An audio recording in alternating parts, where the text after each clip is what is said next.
really a story I never thought I would tell. My father was a bootlegger in a state where convicted bootleggers made license plates, and in a county that had been dry since Prohibition, and in a small town where most people knew what the other people were doing. My father was selling moonshine out the back door of our house. Now, any sober observer would conclude that this is something that will not end well. And they would probably ask the question, why would any sane man with a family do such a thing?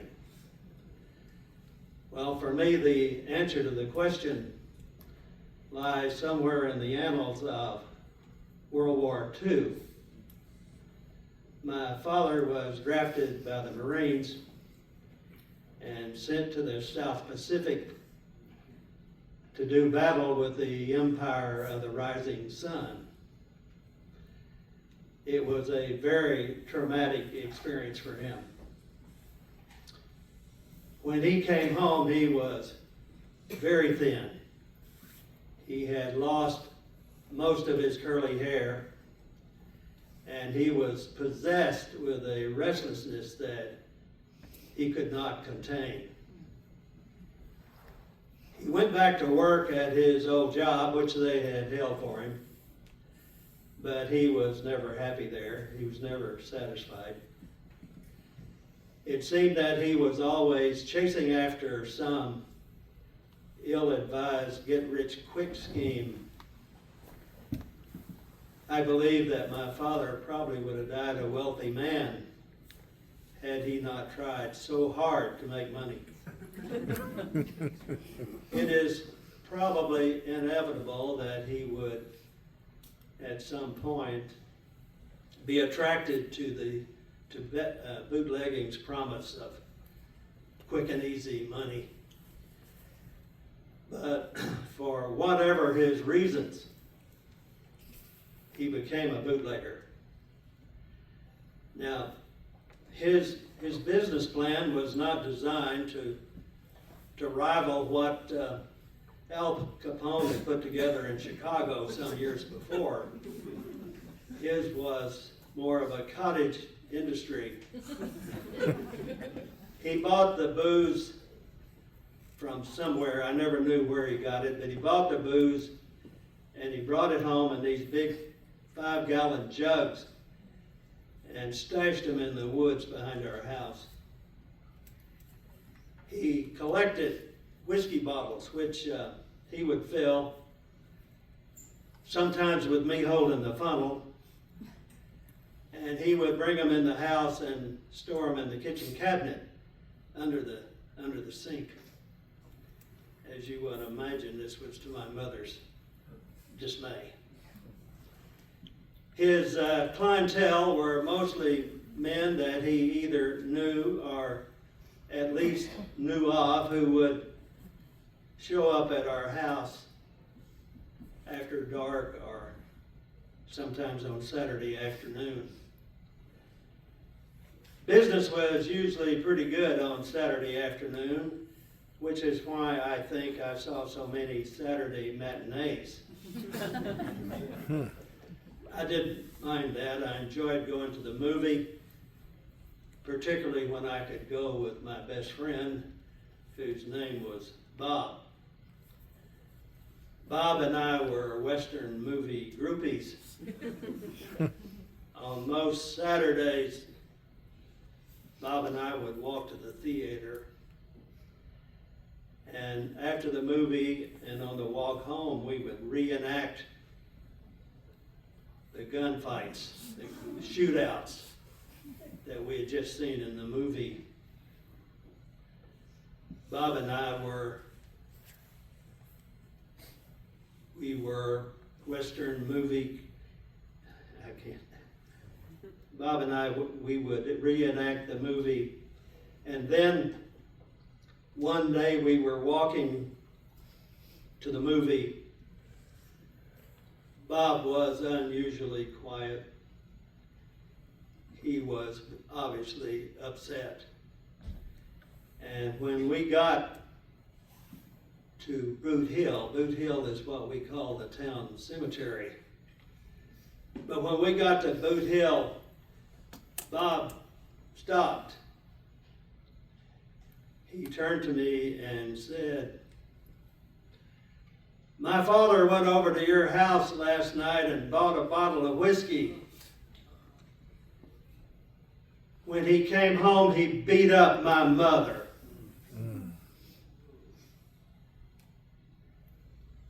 Bob and I didn't go to the movie that day,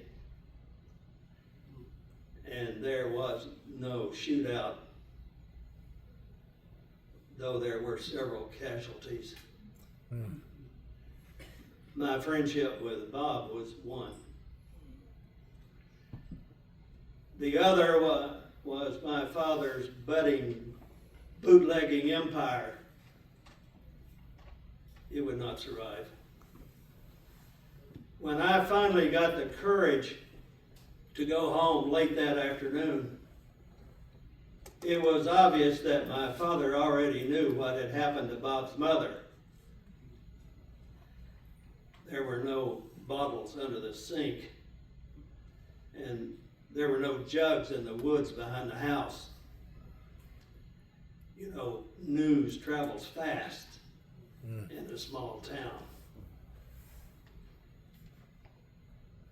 We moved shortly after that to a hardscrabble farm that was owned by my grandparents. My father would discover that plowing hard rocky ground is not a get-rich-quick scheme. But fortunately, he kept plowing. And in time, he would find what he had been looking for all along. He would finally find himself. He would eventually buy that farm, and he would live out his days there.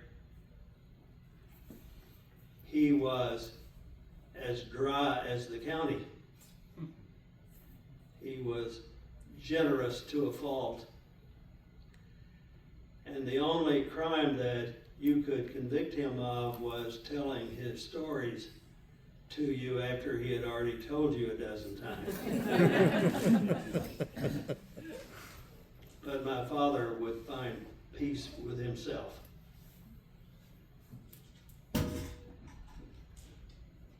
Not long after that, and just a few months before he died, I was sitting with him in his family room.